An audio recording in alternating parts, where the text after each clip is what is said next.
Okay, for those of you that have purchased the USB model of our Spring Smasher, we're here to show you how to make this all work. We're going to go over the equipment side of it first. I have this set up as if I was doing a right front. I've got my center to center where it is, wheel load. I have my travel indicator gun. I want to start this test. Normally I start at my 0 point, or what I call ride height. So I'm going to clear the memory first as the first thing. You want to make sure you're starting, because we're collecting data points. And we always want to start on the first data point. So we're going to clear this. We're going to hit the clear memory button. It asks me clear memory. Just got to do it again. We're trying to make this kind of foolproof. I'm at 0. Like I said, this is my 0 point. I'm going to hit save point now. It asks me save point to number 1. So that's the thing. If you're starting your test, you always want to start at number 1. It's kind of an indicator. If it wasn't, you would just exit back out of here if you happen to forget and clear the memory. So I'm going to save this point 1. If I was doing a normal test, I would go up every inch, or like 3 inch, 3 1/4, 4 inch. I'm just going to go up a couple points. We're going to go up an inch here. So I'm at 998 thousandths. Close to an inch. I would say that's where I want to save my second point. So I hit save point again. Even if, as soon as I hit that button, even if I was to move it now, it still saved it right where I hit it. So yes, I wanted to save that point. I can keep going. I'll go another inch.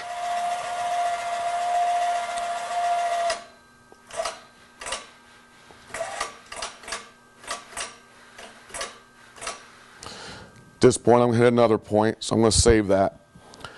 Asked me the same thing, so I was at my third point. Right now, you know, you'd continue going and saving those data points as you wanted. I'm going to pretend I'm done with that. I've done a number of them. I'm ready to save my information. At this point, to do that, I have to hit USB write. It's going to ask me now to put a file name in for this. This is just to get it onto Excel. So I can, I'm going to hit 1, 1, 2, and this is like your old flip phone. To get 2, see, I messed because I was talking, I did, so I can delete. This is the delete button. I'm going to come back here. So I'm just tapping this till I get to 2. I'm going to do 1, 2, 3. So that's, we'll call this test 1, 2, 3. When I've decided that's okay, I'm going to hit OK. No USB file found. I'm going to stick my USB in here. Just open this cap up. Put my USB drive is found. Now to write it to it, I just hit write. We have successfully. The other one we've done now, it asks us if we want to clear the memory point. This is what we did when we first started. So as you do tests, yes, I'm going to clear the memory point. So now if I do my next test, I would be back to number 1. It's pretty simple. If you can run a flip phone in old days and just read these, kind of read what the screen's asking you, just do your save points. That's all you have to do. And from here then we'll take the flash drive and go show you what to do on your laptop or computer. We're now here to show you how to get the laptop up and running, or your computer, if you have purchased a USB model of our Spring Smasher. Whenever you buy the Spring Smasher, it's going to come with a flash drive that has the program installed on it for your Excel program. It loads up templates and stuff in it. The one thing you have to make sure is that you have Excel on your computer, and it has to be the regular 2007 or newer version, full-blown. It cannot be a startup version that comes on some of the home computers. It has to be a regular full-blown computer or full-blown model of Excel, and it will tell you if it isn't compatible. If yours doesn't have it, you will have to download it. It's about $80. So we're going to install this flash drive.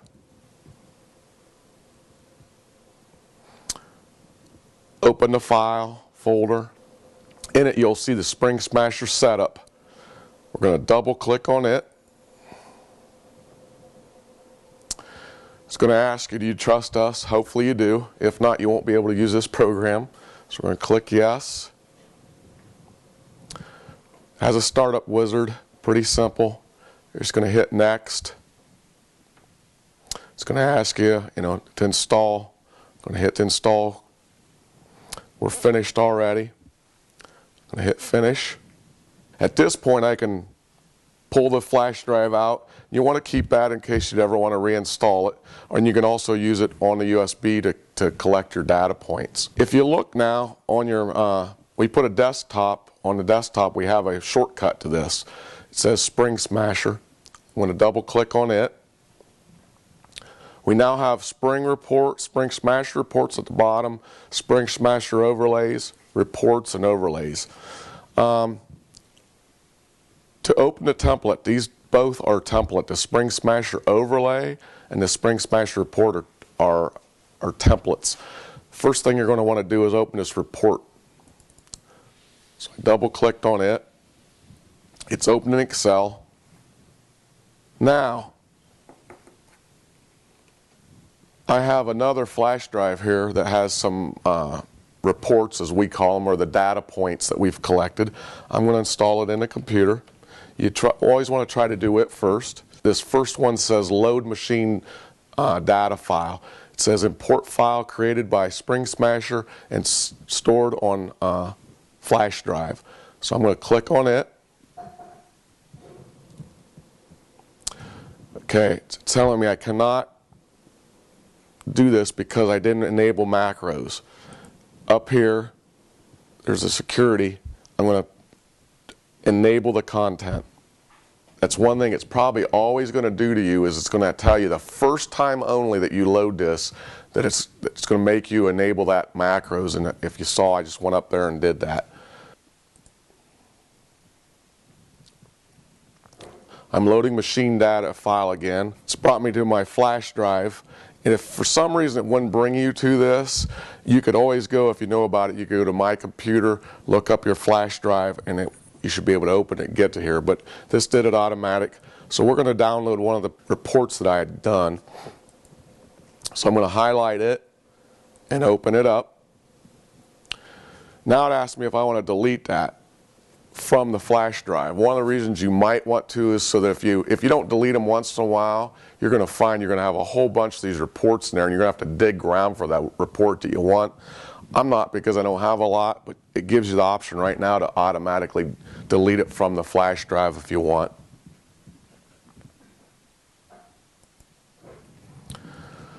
So now we have a report up. We can come over here and rename it at this point from what we had named on our file by double clicking here. We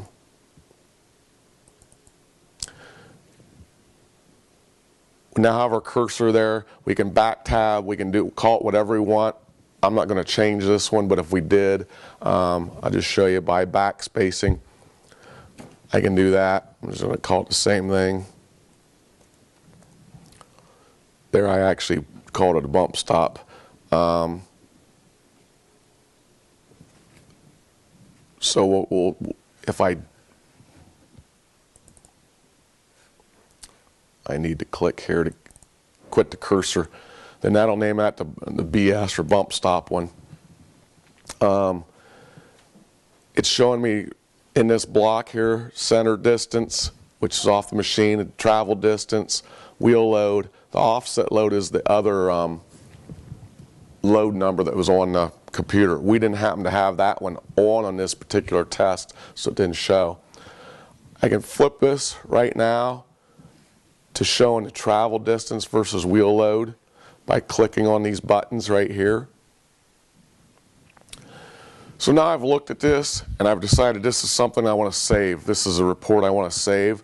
I come over here and I save this report to my hard drive by clicking on the tab.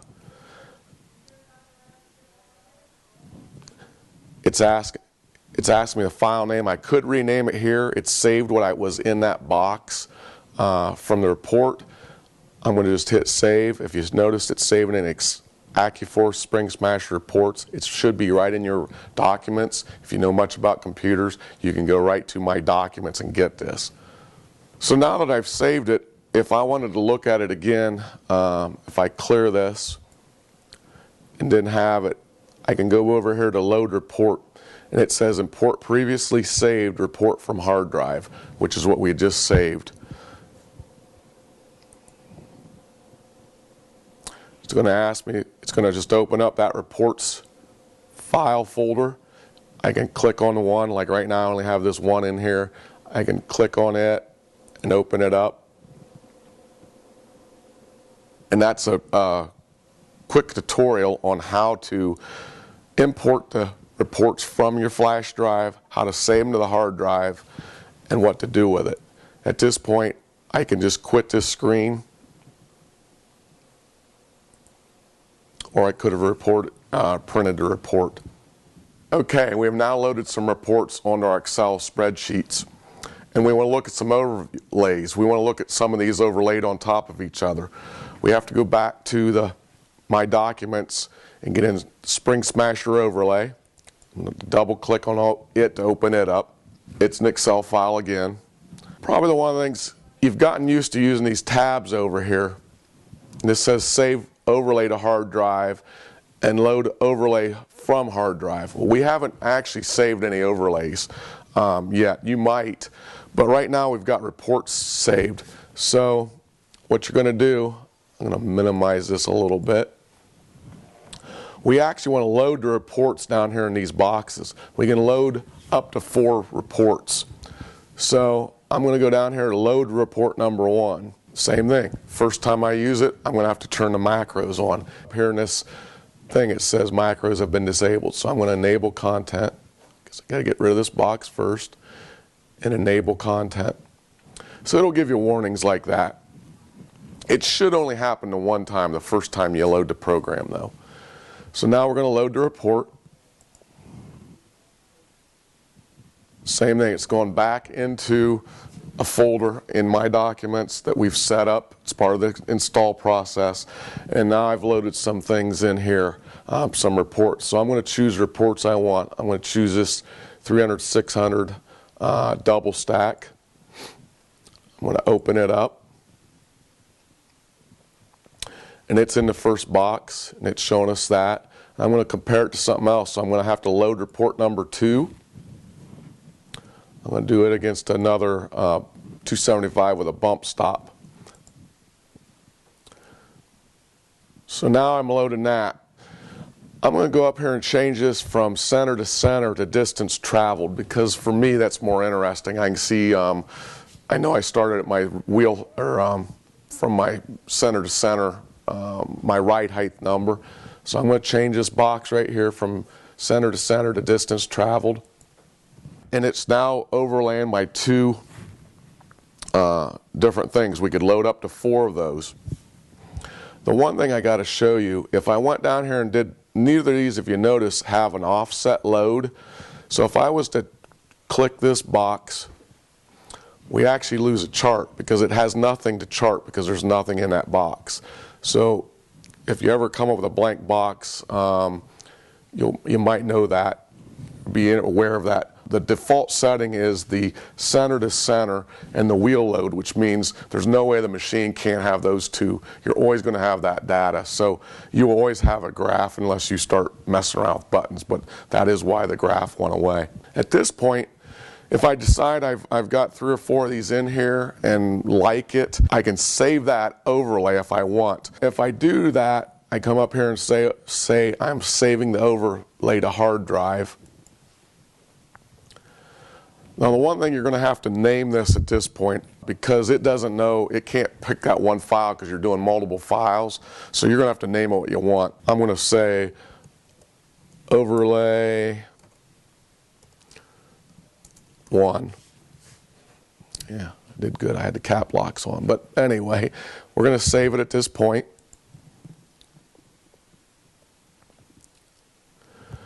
So if I wanted to, I can clear these out. Since I've saved it, I can go to Load Overlay from Hard Drive, and it's going to go to a different folder. The overlays aren't in with the reports. They're in a separate folder.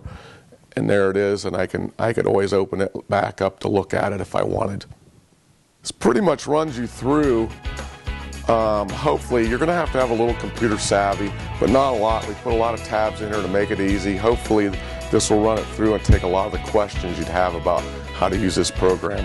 We really appreciate you buying one of our machines, and hopefully it'll make your racing program way more successful in the near future. Thank you very much.